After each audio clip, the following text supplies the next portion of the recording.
Il y a des gens qui prétendent que le fait que nous sommes sous la grâce, nous ne devons pas jeûner.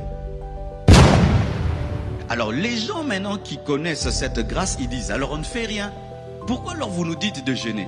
Pourquoi vous nous dites de souffrir? Pourquoi vous nous demandez encore de souffrir alors que Jésus a souffert? Mais alors pourquoi on continue à prêcher? Pourquoi on continue à prier? Pourquoi on continue à veiller? Pourquoi on continue à donner les offrandes alors que Jésus est l'offrande? Retenez ceci. Il y a des choses que la grâce a arrêtées. Mais il y a des choses qui continuent malgré la grâce. Je répète, il y a des choses que la grâce a arrêtées, mais il y a des choses qui continuent malgré la grâce. Dans la loi, on prie. Dans la grâce aussi, on prie. Alléluia. Dans la grâce, on donne l'offrande. Dans la loi aussi, on donne l'offrande. Mais dans la loi, on donnait l'offrande pour être pardonné, mais dans la grâce, on ne donne pas l'offrande pour être pardonné, on donne l'offrande pour rendre grâce. Alléluia. Alors voici. Le jeûne dans le Nouveau Testament, il faut le comprendre.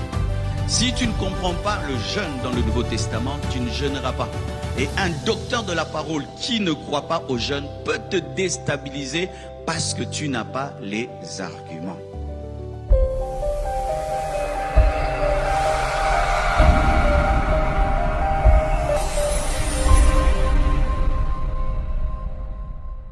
La grâce n'est pas contre le jeûne. C'est une affirmation et aussi une réponse. Il y a des gens qui prétendent que le fait que nous sommes sous la grâce, nous ne devons pas jeûner. C'est même parmi des débats théologiques qui existent, qu'on n'a pas besoin de jeûner parce qu'on est sous la grâce. Voici la définition de la grâce. La grâce, c'est une faveur imméritée. Amen.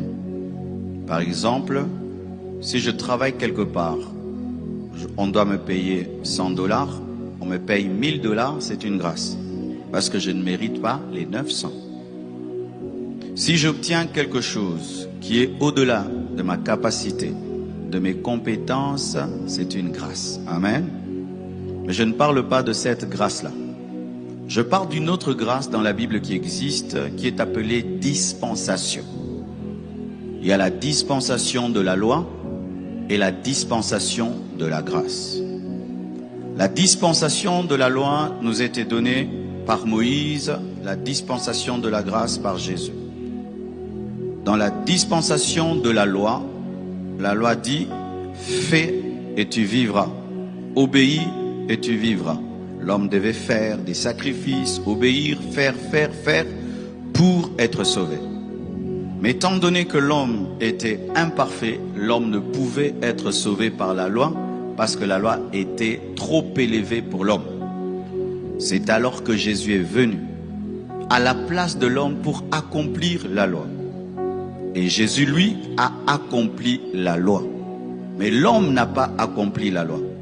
Alors comment est-ce que l'homme pouvait être sauvé au travers de Jésus? C'est que Jésus devait lui donner sa victoire. Et comment? Par la foi. Parce que ce que tu n'as pas fait, tu ne peux pas l'avoir en faisant, tu ne peux l'avoir qu'en croyant. Parce que moi, je ne peux pas monter sur la croix, mourir pour moi-même. Même si je meurs pour moi-même, mon sacrifice ne sera pas accepté. Parce que mon sang est impur. Amen. Mais le seul qui avait un sang pur et qui a vécu une vie parfaite, c'est Jésus. C'est pourquoi son sacrifice a été accepté. Mais il fallait qu'il nous donne son sacrifice, qu'on en profite. Maintenant, il est mort il y a 2000 ans. Toi, tu n'étais pas né. Comment tu vas profiter du sacrifice de quelqu'un qui est mort il y a 2000 ans? Ce n'est que par la foi. C'est pourquoi dans la grâce, on ne te dit pas de faire. On te dit de croire parce que Jésus a fait pour toi. Amen. Alors les gens maintenant qui connaissent cette grâce, ils disent, alors on ne fait rien. Pourquoi alors vous nous dites de jeûner? Pourquoi vous nous dites de souffrir? Pourquoi vous nous demandez encore de souffrir alors que Jésus a souffert? Mais alors pourquoi on continue à prêcher? Pourquoi on continue à prier? Pourquoi on continue à veiller? Pourquoi on continue à donner les offrandes alors que Jésus est l'offrande? Retenez ceci. Il y a des choses que la grâce a arrêtées. Mais il y a des choses qui continuent malgré la grâce. Je répète, Il y a des choses que la grâce a arrêtées, mais il y a des choses qui continuent malgré la grâce. Dans la loi, on prie. Dans la grâce aussi, on prie. Alléluia. Dans la grâce, on donne l'offrande. Dans la loi aussi, on donne l'offrande. Mais dans la loi, on donnait l'offrande pour être pardonné. Mais dans la grâce, on ne donne pas l'offrande pour être pardonné. On donne l'offrande pour rendre grâce. Alléluia. Alors, voici.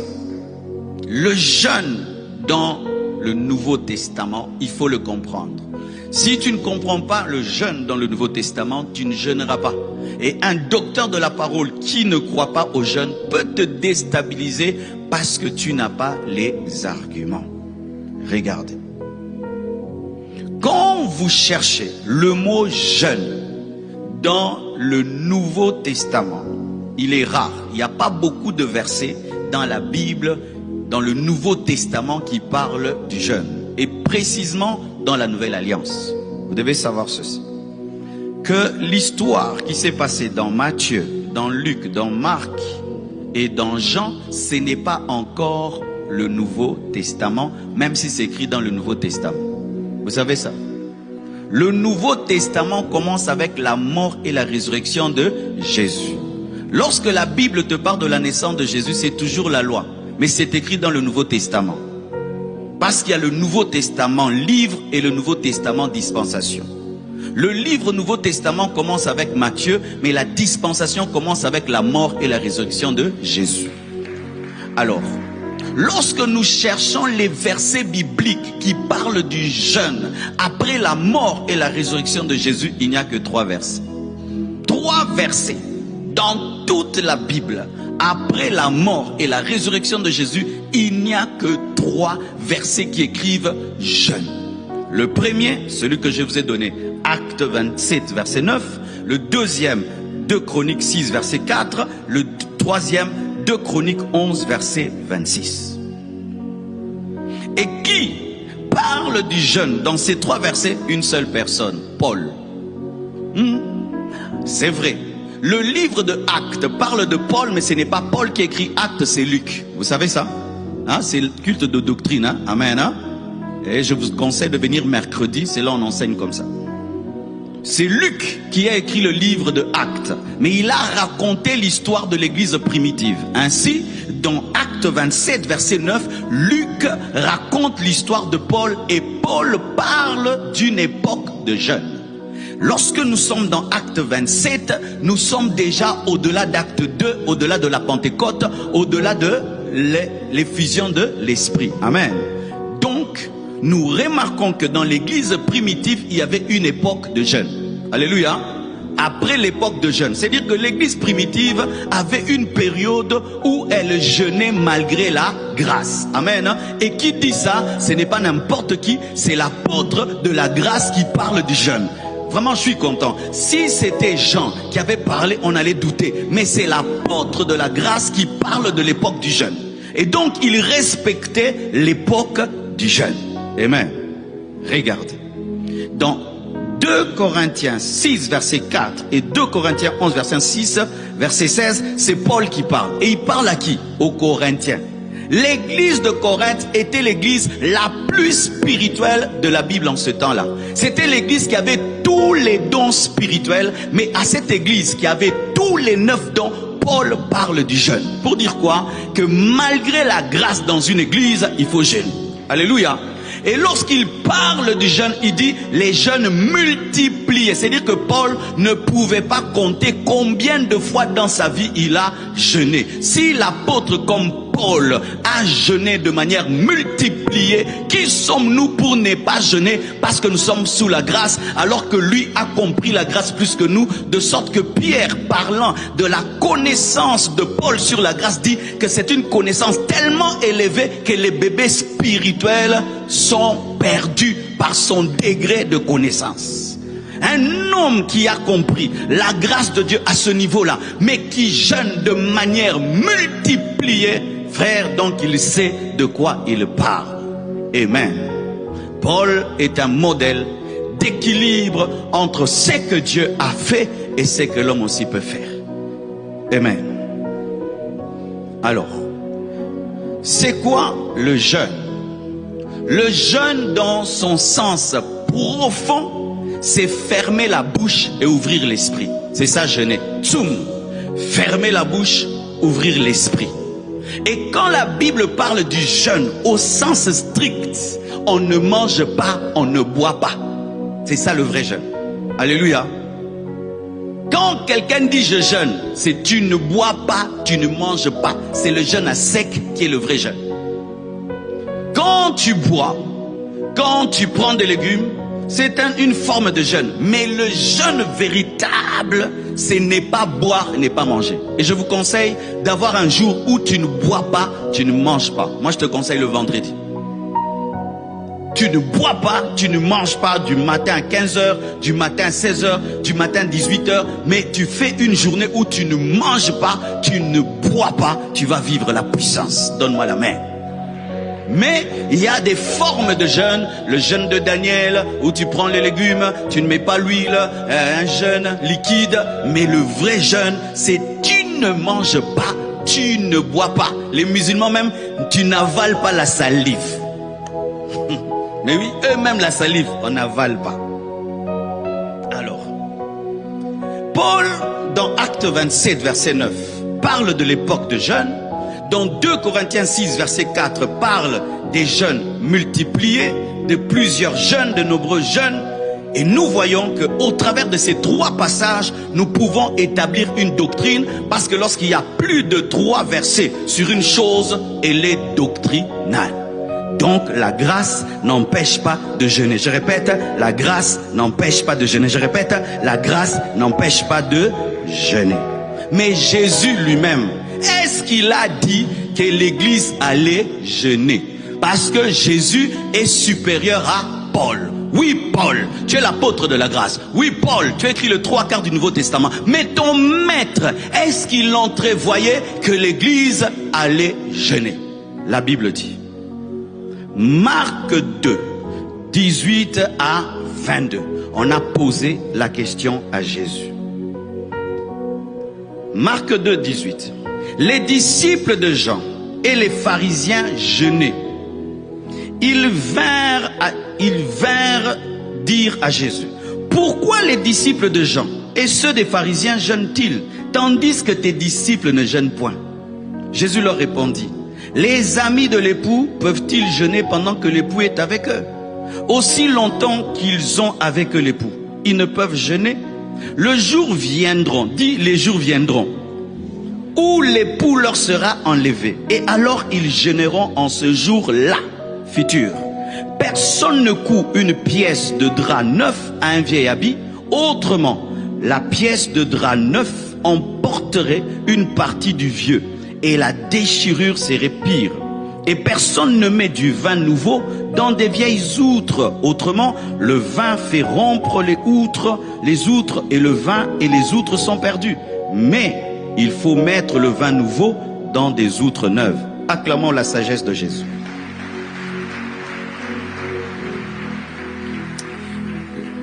Les gens viennent voir Jésus et disent: oh, tes disciples sont des mangeurs. Les disciples de Jean jeûnent, les pharisiens jeûnent. Les tiens, ils mangent. Moi, si j'étais Jésus, vous ne mangez pas. Regardez les disciples des autres jeûnent. Vous ne jeûnez pas. Jésus dit: Botire Bombalia. Et il dit quoi?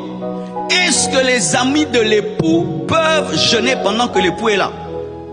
Vous êtes dans une fête de mariage. Il y a les garçons d'honneur. L'époux est en train de manger. Et ils vont faire quoi? Ils vont manger. Alléluia. C'est-à-dire, comme moi l'époux, je suis là physiquement, ils ne peuvent que manger. Mais je serai enlevé, je serai tué. Et quand je mourrai, c'est alors qu'ils jeûneront. Mais tant que je suis physiquement là, ils ne peuvent jeûner. Mais quand je mourrai, c'est alors qu'ils jeûneront. Et Jésus est mort, il est ressuscité, il est allé. Tant qu'il n'est pas revenu, nous jeûnons. Mais au jour de l'enlèvement, Alpha prendra... Le jour de l'enlèvement, Alpha prendra fin. Mais tant que l'époux est enlevé, nous jeûnerons, parce que nous sommes l'épouse et nous sommes l'ami de l'époux. Et Jésus utilise 2 parallélismes. Le parallélisme du vêtement et le parallélisme du vin et des outres. Il dit: est-ce qu'on prend un nouvel habit qu'on colle à un vieil habit? Tous ceux qui sont des tailleurs, ils savent que si tu prends un habit qui est neuf, tu le colles sur un habit qui est vieux, il va trouer l'autre parce qu'il est, il est encore lourd. C'est dire quoi? Le vieil habit, c'est la loi. Alléluia. Le vieil habit, c'est la loi. Mais le nouveau est en train de venir la grâce. Et quand viendra la grâce, ils gêneront. Alléluia. Les vieilles outres, c'est la loi. Et le vin nouveau, c'est la grâce. Lorsqu'il y aura des outres neuves, alors je donnerai le vin nouveau. C'est-à-dire, lorsque l'église commencera, alors ils gêneront. Parce que dans le temps de l'église, l'époux est enlevé. Amen. La grâce n'empêche pas de jeûner. Frères et sœurs, alors, comment pouvons-nous comprendre le verset de Matthieu 17, verset 20 à 21? C'est à cause de votre incrédulité, leur dit Jésus. Je vous le dis en vérité, si vous aviez de la foi comme un grain de sénévé, vous diriez à cette montagne, transporte-toi d'ici là, et elle se transporterait. Rien ne vous serait impossible.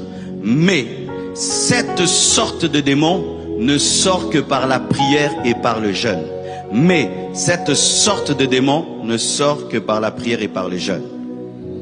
Alors, ici, souvent, il y a une fausse doctrine. Les gens pensent que certains démons, pour qu'ils partent, il faut que tu sois affamé.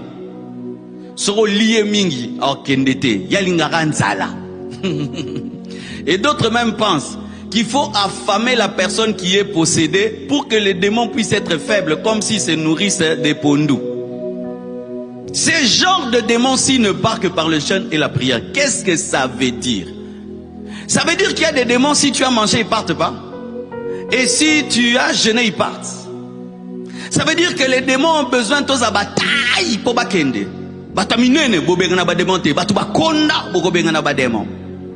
Est-ce que la taille chasse les démons? Voici l'explication. Lorsque tu veux comprendre un verset, ne cherche pas le verset, cherche les versets qui sont avant lui.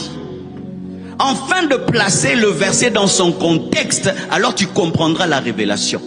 Quel était le problème? Le problème, c'était un problème de foi. Jésus a dit, c'est votre incrédulité qui a fait que ces démons ne partent pas. Mais ces genres de démons ne partent que par le jeûne et la prière. Jésus, tu me dis que je manque la foi. Et puis tu me dis que pour le chasser, il faut que je jeûne et je prie. C'est-à-dire quoi? Que jeûner et prier donne la foi. Donne-moi, je vais t'expliquer une chose. Les démons ne partent que par la foi. Et quand tu n'as pas de foi, le jeûne peut t'aider à avoir la foi pour le chasser. En soi, ce n'est pas ton estomac vide qui l'a chassé, mais c'est le jeûne qui t'a donné la foi qui permet de chasser les démons. Donc, si en mangeant, tu as la foi de chasser un démon, tu n'as pas besoin de jeûner. Mais si quand tu le chasses, tu sens que tu n'as pas la foi, tu jeûnes pour avoir la foi de le chasser. En soi, le jeûne te donne la foi de chasser. Mais certains sans jeûner ont la foi de chasser. Et ils n'ont pas besoin de jeûner pour chasser parce qu'ils chassent sans jeûner. Quelqu'un dit, mais est-ce qu'on jeûne que pour chasser les démons? Non, mon frère. On ne jeûne pas que pour chasser les démons. Il y a des gens, il fait seulement un jour de jeûne à sec et puis il fait des miracles terribles. Et quelqu'un d'autre 40 jours. Parce que certains, ils ont besoin de beaucoup de temps pour grandir, mais d'autres peu. Mais vous devez savoir que ce n'est pas le jeûne qui chasse les démons, mais c'est la foi obtenue dans le jeûne qui chasse les démons. Donc, si tu jeûnes, mais tu n'atteins pas le niveau de foi, le démon ne part pas. Il faut la foi pour qu'il parte, et le jeûne et la prière donnent la foi. Quelqu'un me dit, non, pasteur, la Bible dit que la foi vient de la parole. Non, la foi ne vient pas que de la parole. Non, la foi ne vient pas que de la parole. Mais batbola la boka musanga bubundi sami makasi na vie. Na oganga bwene église na oganga pongi na uzwa ngwapi. Na bina lingala po batu ba yoka sente. Quand on vient à l'église, on vient pour être intelligent. Amen, hein? On vient à l'église pour être intelligent. Au Congo, quand tu commences à prêcher des choses un peu intelligentes, les gens dorment. Parce qu'on dira, tes frères. Maintenant, voici une question. Comment est-ce que le jeûne peut me donner la foi alors qu'on dit que la foi vient de ce qu'on entend? J'aimerais te dire que la foi ne vient pas que de ce qu'on entend. La foi vient aussi de ce qu'on voit. Mais oui, non? Frère, si je vois seulement un mort ressuscité, même si on ne m'a pas prêché, j'ai la foi. Quand Dieu te bénit, ça me donne la foi. Quand je vois des belles choses, ça me donne la foi. Quand je contemple le ciel et la terre, ça me donne la foi. La foi ne vient pas que de ce qu'on entend. La foi vient aussi de ce qu'on voit. Et la foi vient aussi des choses auxquelles on se connecte. Si tu côtoies un homme de foi, tu auras une vie de foi. Tu vas voir comment il vit par la foi. Toi aussi tu entres. Maintenant, comment les jeunes me donnent la foi? Voici. Quand tu te prives de poulet pendant 30 jours, tu te prives du poulet pour qui? Pour Dieu. Est-ce que tu le vois? Le poulet tu vois, non? Tu te prives de ce que tu vois pour ce que tu ne vois pas. C'est la foi. Tu te prives de lait que tu vois pour un Dieu que tu ne vois pas. Et personne ne te contrôle lorsque tu manges à la maison. Mais pour un Dieu invisible, tu te prives des choses qui sont légitimes.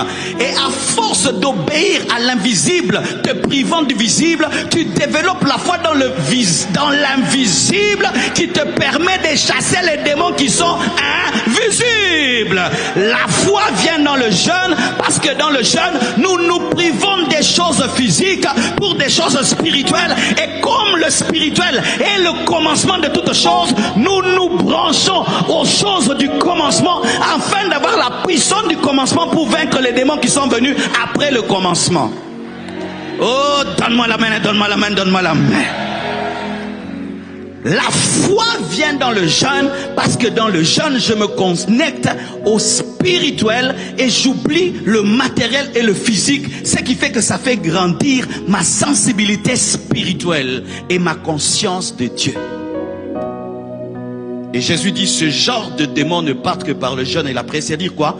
Concentrez-vous par le jeûne pour obtenir la foi qui chasse ces démons. C'est ça la réponse de Jésus. Acclame le Seigneur.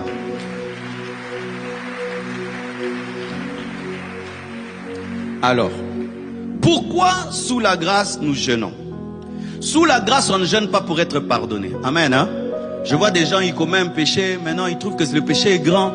Et s'ils demandent à Dieu pardon seulement à genoux, pleurant, le péché il est trop grand, est-ce que Dieu peut me pardonner? Il se punit lui-même, il ne mange pas, il ne boit pas pour que Dieu lui pardonne. Non. Dieu ne pardonne pas parce que nous jeûnons. Dans le Nouveau Testament, on ne jeûne pas pour être pardonné. Je répète, hein, dans le Nouveau Testament, on ne jeûne pas pour être pardonné. On ne donne pas l'offrande pour être pardonné. On ne donne pas des sacrifices pour être pardonné. On croit au sacrifice de la croix et on est pardonné. La Bible dit que si nous confessons nos péchés, il est juste et fidèle pour nous pardonner. Dans le Nouveau Testament, tu n'ajoutes aucun sacrifice pour être pardonné parce que le sang de Jésus suffit. Le sang de Jésus suffit. Oh, le sang de Jésus suffit. L'œuvre de la croix suffit. Tu n'as rien à ajouter à l'œuvre de la croix pour être pardonné. Aucun jeûne, aucune veillée, rien. Tu demandes pardon, tu crois, tu te répands. La chose que Dieu te demande, c'est la repentance. Jamais plus je vais le faire. Jamais plus. Te détourner de ton péché et arrêter. Le sacrifice qu'il faut faire, c'est abandonner le péché. Pas abandonner le foufou. Alléluia. Dieu ne te demande pas d'abandonner le foufou pour te pardonner. Il te demande d'abandonner le péché pour te pardonner. Alors, pourquoi nous jeûnons dans le Nouveau Testament? Nous jeûnons pour nous concentrer sur Dieu. Nous jeûnons pour être sensible à notre esprit. Tu vois comme on est là? Tu as un esprit. Mais la plupart des temps, nous sentons le corps. Là, par exemple, tu as chaud, non? Qui sent qu'il a chaleur? Qui te dit que tu as chaud? Le corps, non? Qui a faim? Qui a faim? Moi j'ai faim, j'ai prêché au premier culte. Qui a des maux de tête? Ici. Qui a mal aux pieds? Moi j'ai mal aux pieds. La jambe droite là. Na trop le bisou na tei donc. Mais qui sent son esprit? Qui sent son âme? Si tu as la joie, tu vas sentir ton âme, n'est-ce pas? Si tu tressaillis, tu sens l'esprit. Non, c'est là-bas. Les esprits. Jésus s'est pressé un esprit. Esprit. Mais à part les moments de tressaillement, quand est-ce que tu sens que tu as un esprit? La plupart du temps, on ne sent même pas qu'on a un esprit. Alors que ton esprit est la partie la plus importante de toi, mais tu ne sens pas ton esprit, mais tu sens ton corps qui est la dernière partie de toi. Le jeûne maintenant t'aide à sentir ton esprit, parce que pendant un temps, tu oublies ton estomac. La conscience de manger fait qu'on sent tout le temps l'estomac, on ne sent pas l'esprit. Et pour sentir l'esprit, il faut mettre l'estomac en pause. Vous voyez, quand tu as un téléphone, tu mets toutes les applications au même moment. Ça bug, non? Alors si tu veux être sur YouTube, tu mets en pause WhatsApp et tu es sur YouTube. Tu dois mettre en pause l'estomac pour mettre l'esprit maintenant. Tu sens l'esprit. C'est pourquoi tu sens que quand tu jeûnes, au comme à Sirance Moboué, et c'est l'esprit. Oh, sentir là. Pourquoi? Parce qu'à force de sentir ton esprit, tu découvres que dedans tu es un géant. Parce que ton esprit est un géant. Atoza mukuse, esprit zara moulai. Yomona, mutu pesa comme un moulimo. Mes frères, oza mukuse. Et na bosanagi. L'esprit, la sensibilité de l'esprit vient lorsque tu ne manges pas, tu ne bois pas. Maintenant tu commences à sentir ton esprit. Tu commences à sentir le feu. Qui sent quand il jeûne le feu? Qui sent le feu? Tu commences à sentir le feu qui n'est pas le feu du corps, le feu qui est dans l'esprit. Même si quand tu dors, tu sens le feu. Pourquoi? Parce que le fait de mettre pause sur le corps permet à l'esprit de se développer. Pourquoi nous jeûnons dans le Nouveau Testament? Nous jeûnons dans le Nouveau Testament pour nous concentrer sur notre vie spirituelle. Parce qu'on est là, l'argent, on est là, les études, le travail, les enfants, la femme, le mari, les voyages, tout ça. Mais pendant un temps, tu as besoin d'oublier tout ça, te concentrer sur ta croissance spirituelle, ta connaissance de la Bible, ta vie de prière, ta vie d'adoration, ta sainteté, ta pureté. Pendant un temps, c'est comme si tu amènes ta vie vers un checking spirituel pour que Dieu puisse te checker et puisse te dire si ça va ou ça ne va pas. Pourquoi nous jeûnons dans le Nouveau Testament? Pour discipliner notre volonté. Quelqu'un qui dit non à une cuisse de poulet dira non à la cuisse de Delilah. Mais quelqu'un qui tombe devant une cuisse de poulet tombera devant la cuisse de Delilah. Quelqu'un qui dit non au poulet dira non à l'argent. Quelqu'un qui dit non au poulet dira non à l'impudicité. Quelqu'un qui dit non au poulet dira non au mensonge. Pourquoi? Si tu peux te priver de quelque chose qui n'est pas le péché, tu pourras te priver du péché. Tu ouvres ton frigo, le fromage te dit mange-moi. Tu ouvres la charcuterie et mange-moi. Le fata te dit bois-moi. Tu dis non, je te bois pas, je te mange pas. Pomme, viens ici, tu manges la pomme. Pendant que tu sors là, les jambons te disent et moi, pas toi, pas toi. Demain, quand une femme va te dire et moi, tu dis pas toi. De la même manière que tu as dit pas toi au jambon, tu vas lui dire pas toi. C'est pourquoi quelqu'un qui mange dans les gènes, tu tomberas facilement. Pour ce qui est jambon et sayo et bon mobile missus. Comment toi, un enfant de Dieu, tu peux arrêter les gènes pour un poulet qu'on a mis sous formol pendant des mois? Un poulet comme ça, dont tu ne vois même pas la tête, te fait tomber. Maintenant, quelqu'un qui a une belle tête. Comment tu peux tomber devant les Fanta? Seigneur, arrête-moi. Seigneur, arrête-moi. Seigneur, arrête-moi. Mais celui qui ouvre la bouteille. Jésus.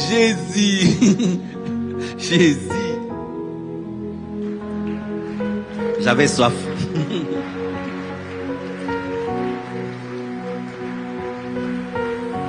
Une fois, j'ai regardé sur internet. Un monsieur, il a dit qu'il arrête de boire l'alcool. Je ne bois plus l'alcool. Et puis on lui met ici son verre et son ami veut un verre. Son ami se sert et puis commence à le servir. Il dit, mais arrête. Je ne bois plus. Arrête, je ne bois plus. Et puis son ami il laisse. Lui-même tient la bouteille. Il continue à mettre, arrête, je ne bois plus. Mais son ami dit, je ne tiens plus la bouteille. Mais j'ai dit que je ne buvais plus. Et il continue. Pourquoi? Parce qu'il n'a pas de volonté. Frère, si tu vas avoir une volonté, quand tu dis non, c'est non. C'est un homme de jeûne et de prière. Quand tu dis oui, c'est oui. Non, c'est non. Un homme de décision, où on ne change jamais ta décision. Jeûne, prie, jeûne. Tu seras quelqu'un quand tu dis Narosala, Pourquoi? Si je peux me priver, c'est que moi-même j'ai acheté, c'est que je peux manger, et ce n'est pas un péché. Je peux me priver du péché. Et lorsque tu vas résister contre le péché, ton nom va demeurer un nom. Il ne changera jamais. Pourquoi Samson a changé son nom qui est devenu, oui, ce n'était pas un homme de prière. Samson n'était pas un homme de prière. Mais si tu deviens un homme de jeûne et de prière, si tu as dit non, ce sera non. Oh, donne-moi l'amen. Regardez Daniel, il a dit non, c'est un non. Pourquoi? Un homme de prière. Tu veux grandir dans la volonté, dans le caractère, être un homme décisif. C'est un homme de jeûne. Tu dis pendant 30 jours, je ne vais pas manger le pain. Pendant 30 jours, je ne vais pas boire du lait. Pendant 30 jours, pas de viande, pas de poulet, seulement les légumes, seulement les fruits. Et le fruit, seulement le matin, pas le soir. Pas le soir. Les légumes, seulement le soir, pas le matin. Et la journée, de l'eau, pas le jus. On n'a pas dit le jus, de l'eau, de l'eau. Et pendant 30 jours, tu respectes. Tu auras une décision.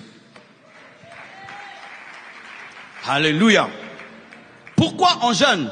Pour recevoir une fraîche onction. L'onction, c'est comme l'huile. Et l'huile, des fois, ça vieillit. Et quand tu jeûnes, tu reçois une fraîche onction. Qui veut une fraîche onction? J'ai besoin d'une fraîche onction en 2025. C'est pourquoi je vais jeûner pour que Dieu me donne une nouvelle onction. Que mes prédications soient nouvelles, mes chansons nouvelles, mon leadership nouveau, ma manière de faire nouvelle. Et que je sois un nouveau pasteur. Je n'ai pas besoin que de l'onction d'hier. J'ai besoin d'un renouvellement, d'un rajeunissement spirituel. Et tu vas devant Dieu et Dieu te donne une huile nouvelle. Une huile nouvelle. Alléluia. Je prie que Dieu te donne une huile nouvelle. Et que cela puisse te rajeunir, puisse te renouveler. Oui, Dieu donne cela. Il donne cela, une force nouvelle.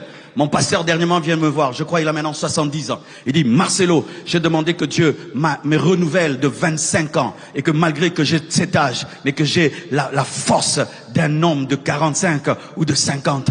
Et Dieu lui a donné cette force. Et dans le jeûne, Dieu peut te donner cette force. Dieu peut te donner cette force. Dieu peut te donner cette force. Pourquoi nous jeûnons dans le Nouveau Testament? Pour nous mettre à part pour la prière, pour développer notre sensibilité spirituelle, pour discipliner notre corps. Paul dit, je traite durement mon corps pour nous consacrer à Dieu, pour aspirer aux dons spirituels, pour obéir au Saint-Esprit et pour obéir à son leader.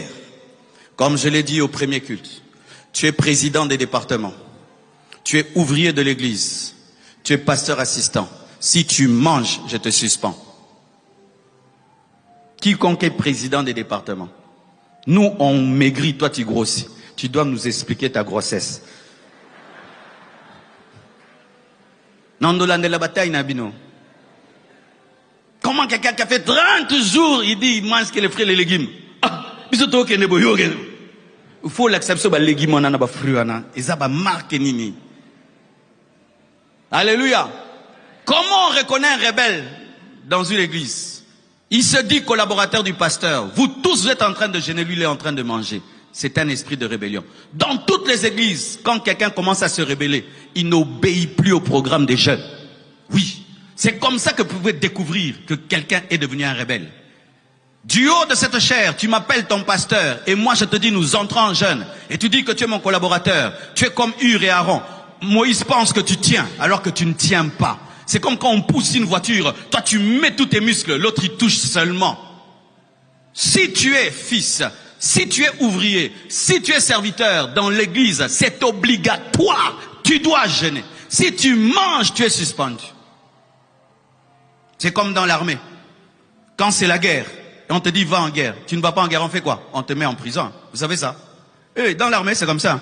Tu deviens militaire, on te dit ok, va à Goma. Tu dois aller, tu refuses, tu vas en prison. Pourquoi? Parce que tu as refusé. Et lorsque tu es serviteur dans une église, c'est le temps d'aller en guerre spirituelle. Si tu ne pars pas, tu es suspendu. Mais voici. C'est dangereux. Quand tu es serviteur à l'église, tous les ouvriers, tous les présidents vont en jeûne. Toi, tu ne jeûnes pas. Tu es comme David, qui est resté à la maison pendant que les autres sont au front. Tu vas attraper des balles. Oh, je vous dis la vérité. Lorsque l'église jeûne, on entre en bataille contre les puissants des ténèbres. Les démons se préparent. Ils savent que cette église maintenant va encore jeûner. Et qu'est-ce qu'ils vont faire? Ils vont attaquer les faibles. Et si pendant que tout le monde est en train de tirer et en train de recevoir des munitions, des boucliers, des cuirasses, mais toi tu es civil parmi nous, tu auras une balle. Imagine que tu jeûnes. Tu ne jeûnes pas. Nous on suppose que tu jeûnes. Et on fait des délivrances. Et puis on envoie des gens. Allez chez le frère qui prie pour vous. Mais toi tu es en désaccord avec nous. Tu n'es pas avec nous. Tu n'es pas en communion avec nous. Et nous on ne sait pas. On te confie des cas. Ces esprits-là ne vont pas se soumettre à toi parce que tu es un rebelle. Parce que le principe de l'autorité, c'est la soumission. Amen. J'entends des gens qui disent, pasteur, j'aimerais travailler avec toi. Travailler avec moi, ce n'est pas un plaisir. Travailler avec moi, c'est l'armée. Alléluia. C'est l'armée. Quand tu veux travailler avec un leader, tu as accepté de te mettre sous un général spirituel. Et tu dois te soumettre comme on se soumet à l'armée. Alors, comment jeûner sous la grâce? Sous la grâce, il faut jeûner dans la foi en l'œuvre de la croix. Il y a quelqu'un une fois, il jeûne. Il dit, ah, ce jeûne n'est pas efficace. Pourquoi? Et Bettingatin. Lui, il aime quand il jeûne, vraiment, il sent qu'il veut mourir. Il dit, plus il est près de la mort, plus Jésus aura pitié de lui. Comme ça, il dit, Papa, tala kulemba. Nanga papa yoka kulemba nanga. Ne présente pas ton amincissement, présente Golgotha. Ne présente pas ta taille qui présente Golgotha. Vous devez jeûner sur base de l'œuvre de la croix. Ne mets pas ton jeûne en avant. Présente Golgotha. Présente Jésus. Jésus est la seule signature qui passe à la banque céleste. Ce n'est pas ton estomac vide. Ce ne sont pas tes maux de tête. C'est Jésus. Même si tu jeûnes 100 jours, 200 jours, ton jeûne n'est rien devant l'œuvre de la croix. C'est Jésus. Présenter la croix. Dans le Nouveau Testament, on jeûne fondé sur la croix. Sinon, ce n'est plus la grâce, c'est la loi. Dans le Nouveau Testament, on jeûne dans la foi aux promesses de Dieu. Si Dieu t'a promis quelque chose, crois cette promesse. Elle finira par s'accomplir et elle s'accomplira certainement. Si la promesse tarde, attends-la. Si elle ne s'est pas accomplie en 2023, elle ne s'est pas accomplie en 2024, elle s'accomplira en 2025. Et si elle ne s'accomplit pas en 2025, elle s'accomplira en 2026. Mais c'est que je sais que de la même manière que la pluie arrose la terre, la parole de Dieu dans ta vie sera accomplie, prendra chair, et ce que Dieu t'a promis dans le secret, dans la Bible, dans l'oracle, dans une vision, dans une prophétie, arrivera. Prie, réclamant la Bible. Père, accompli, accompli, accompli, accompli. Présentez des versets, présentez des versets, présentez des versets, parce que Dieu n'est faible que devant ce que lui-même a dit. Oh, donne-moi la main. Jeûnez dans l'amour. Si vous avez des ennemis, pardonnez. Si quelqu'un t'a fait le mal, pardonne. Si tu as fait le mal à quelqu'un, va le chercher. Demande pardon. Beaucoup de gens jeûnent beaucoup, mais ne voient aucun résultat. Parce que pendant leur jeûne, ils avaient quelqu'un dans le cœur. Et souvent, qu'est-ce qui arrive? Lorsque Satan sait qu'un jeûne va te bénir, il va pousser quelqu'un à te faire mal, à te blesser. Comme ça, quand tu entres dans le jeûne, tu penses, et ta haine étouffe tes prières. Pardonnez. Et si même à l'église ici, quelqu'un t'a fait du mal, pardonne-lui. Si tu as fait du mal à quelqu'un, va le chercher. Présente des excuses. Jeûne dans la paix. Pardonnez. Dis à ton voisin, pardonne. Il faut jeûner dans la sanctification. Jeûner ne remplace pas la sainteté. Si tu as un péché dans ta vie, répands-toi. Si tu as un mal dans ta vie, répands-toi. Il y a des gens qui pensent qu'il peut se permettre de pécher comme il veut. Tant qu'il jeûne, Dieu entend. C'est pourquoi vous allez voir au Congo, on aime beaucoup prier, mais on n'aime pas l'enseignement, parce que l'enseignement sanctifie. Je ne connais pas ton péché. tu es le prophète de toi-même. Ce péché-là que tu as, si tu entres avec ce péché dans le jeûne, ton jeûne est sans effet. Si tu dois renoncer à quelque chose, renonce. Si tu dois renoncer à quelqu'un, renonce. Si tu dois renoncer à une habitude, renonce. Si tu dois renoncer à une certaine manière de vivre, renonce afin que ton jeûne soit efficace. Beaucoup de gens se plaignent. Namona quitté. Mais quelle vie tu as menée pendant que tu jeûnes? Tu as insulté dans le jeûne. Tu te chamaillais dans le jeûne. Tu haïssais dans le jeûne. Tu tombais dans l'impudicité dans le jeûne. Tu tombais même dans la gloutonnerie dans les jeûnes. Tu manges les bananes te disent ça va. Tongo, ezati 12 heures. D'ailleurs, précise-moi ton matin, c'est à quelle heure? Certains, leur matin, c'est de 0h à 12h. C'est toujours le matin. Jusqu'à 12h, banane. Quand ils mangent les légumes, il faut voir les légumes. Grande montagne devant Zorobabel, tu seras aplani. Légumes, donc il prend les haricots, avec les bitekou et puis met les pommes de terre dedans, frère. Pommes de terre na Congo za légumes té. Na poto kakande za légumes. En français, bosanga débat. Mais entre biso, ça vraiment les gens de l'internet, ça ne vous concerne pas un peu. Entre nous les Congolais, quand on mange les pommes de terre, on mange des légumes. Quand on mange les frites, ce sont des légumes frits. Mais toi, pendant les jeûnes, tu as la révélation toujours des légumes. Imagine qu'il y a des gens qui prennent le haricot mélangé aux bananes. Il dit qu'ils mangent les légumes mélangés aux fruits. Frère. D'autres même, ils font des hamburgers des légumes. Parce que maintenant en Europe, tu peux faire une viande, mais viande aux légumes. Il dit, pasteur, ça les goûts de la viande, mais ce sont les légumes. Ça c'est la gloutonnerie. C'est la gloutonnerie. Pourquoi vous avez beaucoup d'inspiration comme ça quand c'est Alpha? Faites des restaurants après Alpha parce que vous êtes très révélés. Si pendant le jeûne, toute ta tête commence à fonctionner pour comment détourner les modalités, tu es un glouton. Au lieu que ça fonctionne pour trouver des versets, toi tu as comment je peux contourner ça? Pasteur, le jus, c'est les fruits pressés. Alors, pasteur, au lieu que je mange ça, je bois ça. Non, on ne boit pas le jus pendant ce jeûne. On boit l'eau. Quand on jeûne, on ne cherche pas les choses qui nous font plaisir. Je répète, quand on jeûne, on ne cherche pas les choses qui nous font plaisir. Je répète encore, quand on jeûne, on ne cherche pas les choses qui nous font plaisir. D'ailleurs, si tu aimes beaucoup les haricots dans les jeûnes, ne mange pas ça. Parce que pour toi, c'est un plaisir. C'est un plaisir. Il y a des gens qui aiment les haricots plus que la viande. Vrai ou faux? Toi, ne mange pas les haricots parce que yo les langues graves.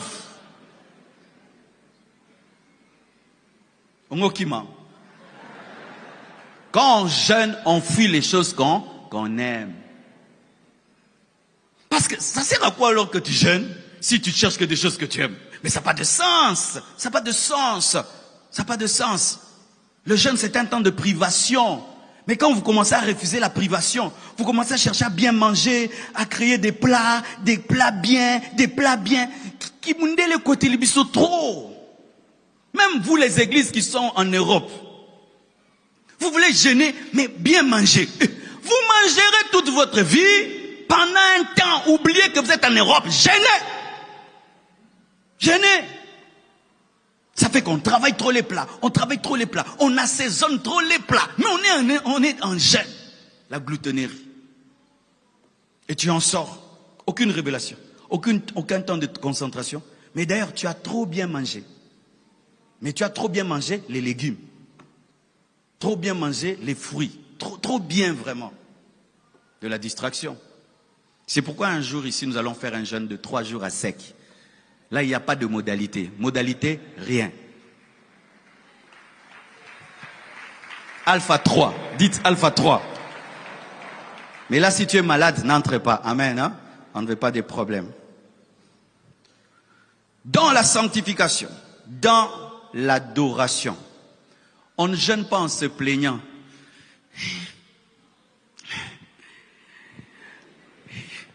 n'est pas encore 19h. La montre là n'est pas bloquée. Frère, il reste encore combien de jours? 20 jours. Hey, Seigneur. Ça dure. Hein? Pasteur, Dieu ne lui parle que des alpha 30, 40, jamais alpha 7. Et quand tu vas... Qu'est-ce qu'on... Ça va pas? Pourquoi? Alpha. Alpha quoi? Alpha. Frère, Nabuyo Loba. Oh, qui l'a, frère? On t'a même pas demandé si tu gênes. Oh, qui l'a?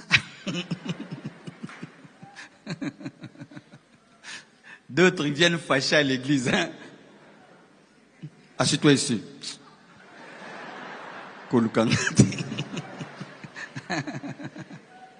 Parce qu'il y a des gens, quand ils n'ont pas mangé, ils perdent le fruit du Saint-Esprit, ils deviennent nerveux. Réponse, tu n'es pas puni, c'est un plaisir.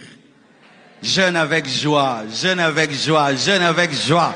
C'est un plaisir, c'est un plaisir, c'est un bonheur que de souffrir un tout petit peu pour celui qui a souffert pour toi. C'est un plaisir. Il y a des gens qui jeûnent parce qu'ils sont malades, mais toi tu jeûnes volontairement. Acclame Jésus pour Alpha 30.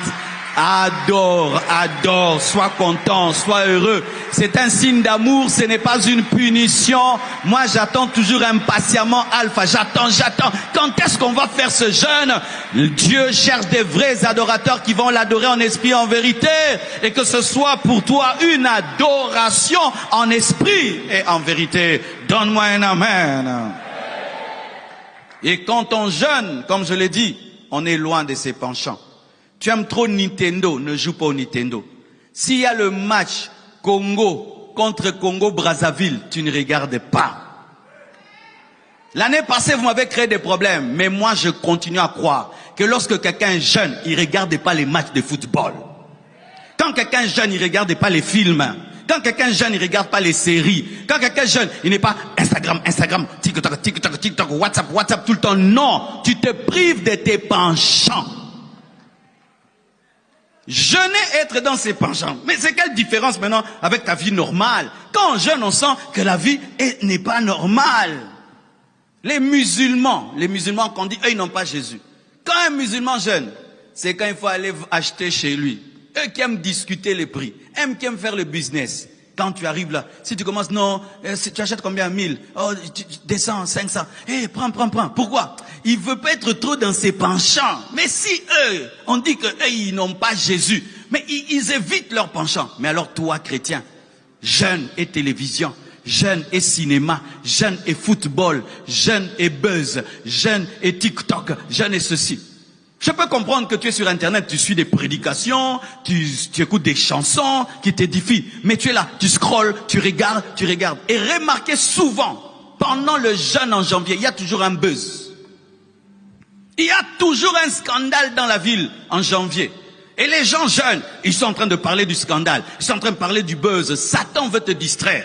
C'est pourquoi moi, pendant ces jeûnes, je vais éteindre mon téléphone. Je ne serai ni sur YouTube, ni sur Facebook, ni sur WhatsApp, ni sur rien de rien.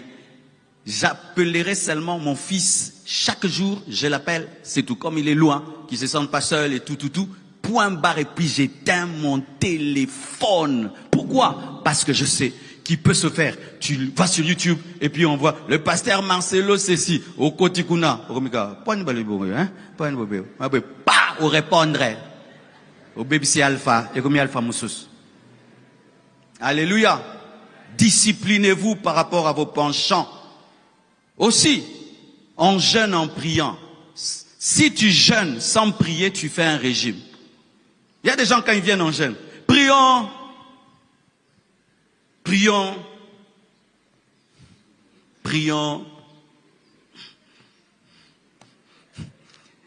Et des fois la caméra te filme. Yo mo mita le bipezan.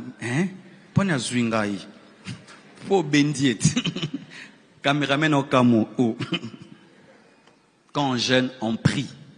On ferme la bouche, mais pour ouvrir la bouche et prier. Alléluia. Si tu viens dans un jeûne sans prière, tu as fait un régime.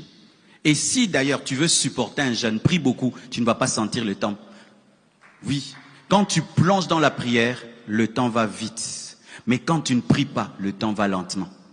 Quand tu jeûnes bien, tu peux commencer la prière à 8 heures, boum, tu te retrouves à 18 heures.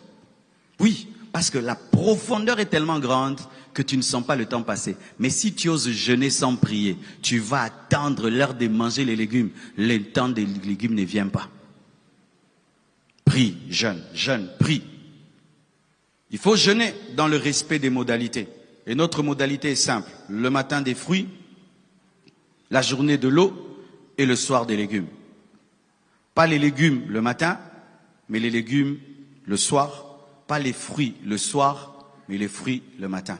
On ne prend pas du jus, on prend de l'eau. Et les fruits ne mangent pas jusqu'à la gloutonnerie, mange ce qui te suffit, et les légumes pareil aussi. Pour ceux qui sont malades, je ne vous impose rien. Amen. Hein? Toi et ton médecin et ta conscience, tu peux voir ce que tu peux faire. Les femmes enceintes, je ne vous impose pas de jeûner, vois toi-même. Mais prendre des fruits, prendre des légumes et de l'eau, c'est bien pour la santé. Amen. Hein? C'est très bien pour la santé.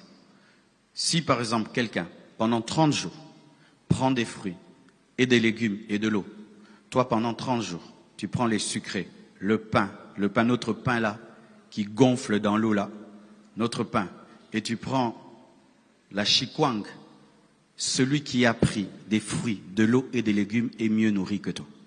Et d'ailleurs, vous devez savoir que alpha, c'est un avantage même pour nos corps. Par exemple, moi, chaque fin de l'année, j'ai un poids 88 kilos. Je finis toujours l'année avec 88 kilos. Et je commence l'année toujours avec 78 kilos.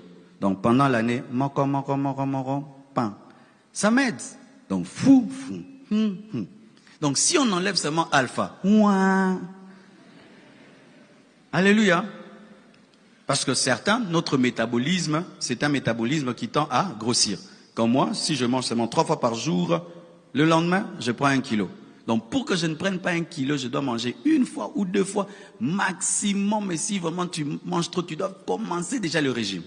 Pour les gens comme nous là, on est heureux. Maintenant, vous qui êtes slim, vous devez savoir ceci. Que des fois, vous êtes mince et vous vous nourrissez des poisons. Vous prenez des sucrés chimiques, de l'eau remplie de colorants et du sucre chimique, du pain rempli de levure, des viandes qui n'ont plus de vitamines, vous savez ça? Et pendant des mois, beaucoup de Congolais ne prennent pas des fruits, ne prennent pas des légumes, et rares ceux qui boivent beaucoup d'eau. Pendant le jeûne, Dieu te guérit, Dieu te restaure. Il aide ton corps à avoir les vitamines que tu manques. Donne-moi l'amen. Si tu doutes, va sur Internet, tape quelqu'un qui se nourrit des fruits et des légumes pendant 1 mois et quelqu'un qui mange ceci, cela, c'est que tu manges souvent, qui a une meilleure santé. On va te dire que c'est toi pendant alpha. Sachez ceci, que grossir n'est pas un signe de santé. C'est aux Congolais, aux Africains qu'on a dit que Mouné n'est pas Saoudi. Tabac santé. Non. Grossir, ce n'est pas un signe de santé. Grossir, être au-delà de ton poids, c'est un signe de maladie. C'est comme si on prend une VW et puis on te donne la carrosserie d'un tank. Ça va déranger les moteurs. Et Dieu te donne un cœur pour un poids de 70 kilos. Maintenant, toi, tu as un poids de 100 kilos. Tu déranges ton cœur. Et pendant le jeûne, Dieu te donne une bonne taille.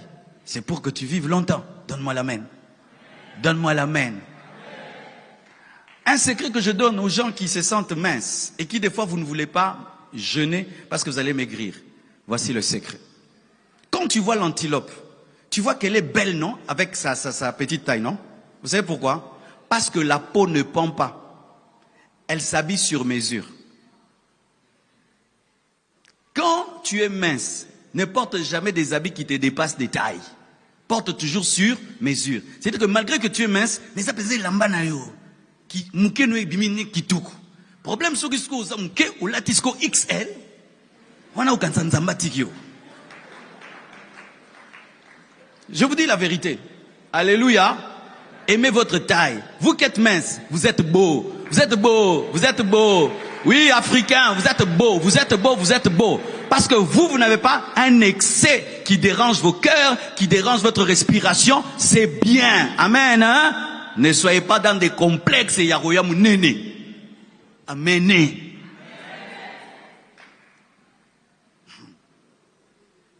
Comment jeûner? Avec persévérance et détermination. Parce qu'un jour, tu auras envie d'arrêter. Un jour, tu sentiras une tentation d'arrêter. Et souvent, ça tente la dernière semaine. Tu as jeûné 20 jours, 25 jours. Et puis, tout d'un coup, une voix te dit, mange seulement, non? Qu'est-ce que ça va faire? Ça va faire quelque chose. Tu vas perdre une bénédiction spirituelle. Tu vas perdre quelque chose que Dieu voulait te donner. Regardez Satan qui vient tenter Jésus quand? Le dernier jour du jeûne. Pourquoi? Pour lui prendre tout ce qu'il avait reçu. Aller jusqu'au bout. Quand tu dis à Dieu que tu vas faire 21 jours, tu dois faire 21. Quand tu dis 40, tu fais 40. Quand tu dis 80, tu fais 80. Parce que c'est un vœu. Et une fois que tu fais un vœu à Dieu, il attend que tu accomplisses. Faire un vœu à Dieu et ne pas l'accomplir est un péché.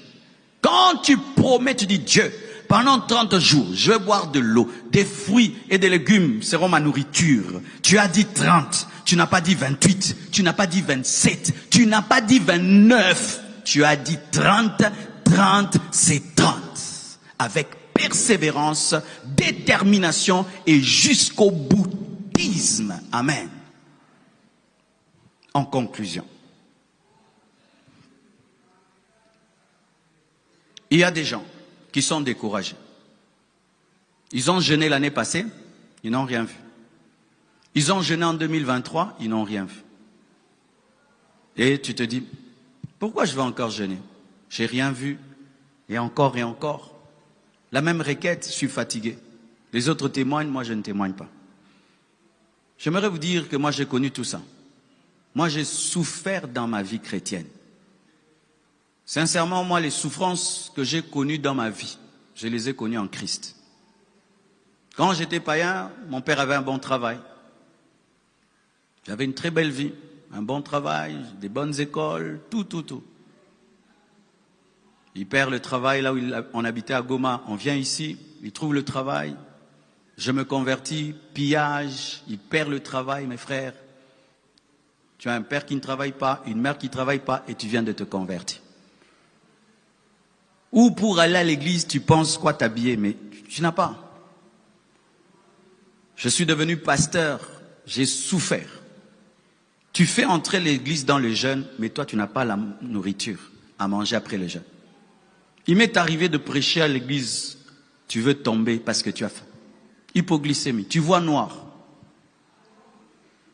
Tu pries, tu demandes à Dieu, même une moto, tu es à pied. Toute l'église rentre à la maison. Toi, tu es devant l'église en train d'attendre un taxi. Incapable même de payer, louer un taxi. Ni de m'asseoir devant, derrière à 4 personnes. Il m'arrivait, tu finis un jeûne, tu ne sais pas le manger. Je vais emprunter du pain chez maman Mapa, la femme qui vend le pain au coin. Elle me prête un pain, une boule de sucre, une boule de lait. Et je mange et je vais prêcher. Tu as une maison, tu ne sais pas la payer. Le bailleur te dérange. Moi, j'ai vécu ça. Mais tu jeûnes, tu pries, tu crains Dieu. Alléluia. Tu pries pour les autres, ils voient la main de Dieu. Toi, tu ne vois rien. Rien que des prophéties, riches en prophéties. Mais dans la poche, rien. J'ai connu ça. Ce que tu connais aujourd'hui. Mais ne lâche pas. Persévère. Tiens bon. Continue. Des fois, avant la grande pluie, qu'est-ce qui se passe? Le nuage devient lourd. Tu es en train d'assombrir le ciel. Il accumule. Lorsqu'il lâchera, ce sera un désordre en désordre. Il y a des choses que j'ai aujourd'hui. Ce sont mes prières il y a 20 ans, il y a 25 ans. Ce sont des jeûnes que j'ai faites. J'étais encore un enfant, mais Dieu m'a exaucé. La prière ne pourrit pas. La prière ne pourrit pas. La prière ne pourrit pas. Alléluia. Comme l'homme de Dieu, Dieu grâce dit, Maombi ne tombera jamais. Alléluia. La prière ne pourrit pas. Prie. prie, prie, prie, prie, prie, prie, prie. Même si tu ne vois pas, prie. Même si tu ne sens pas, prie. Même si ça ne change pas, prie. Même si Dieu ne t'exauce pas, prie, prie, prie, prie, prie. Un jour, ça tombera sur toi, sur tes enfants, sur les enfants de tes enfants, et tu récolteras au centuple. J'aimerais encourager quelqu'un qui a dit je ne veux pas jeûner, je n'ai rien vu. D'ailleurs, c'est toi qui n'as rien vu, qui dois jeûner, parce que tu dois démontrer au diable que tu es un homme de foi. Tu n'as pas besoin de voir pour croire, mais tu as besoin que Dieu te parle pour croire. Frère, priez, priez, priez, priez. Frère, est-ce que tu te lasses de respirer? Tu ne te lasses jamais, parce que la respiration c'est la vie, la prière c'est la vie, la prière c'est la respiration spirituelle, la prière ce sont les rails sur lesquels marche la locomotive de la puissance de Dieu. La prière c'est la main spirituelle que tu tends pour que le divin puisse te toucher. La prière c'est révéler que tu as confiance au surnaturel. Frère, toi qui as dit que tu ne vas pas prier, maintenant tu vas toucher les fétiches. Parce qu'il n'y a pas de neutralité. Quand tu refuses Dieu, oh non, je ne vais pas chercher Dieu. Tu vas chercher qui? Les hommes? Tu vas chercher Satan? Frère, tu n'as pas le choix. Dieu seulement. Jamais l'aéroport et l'avion n'entrent en conflit.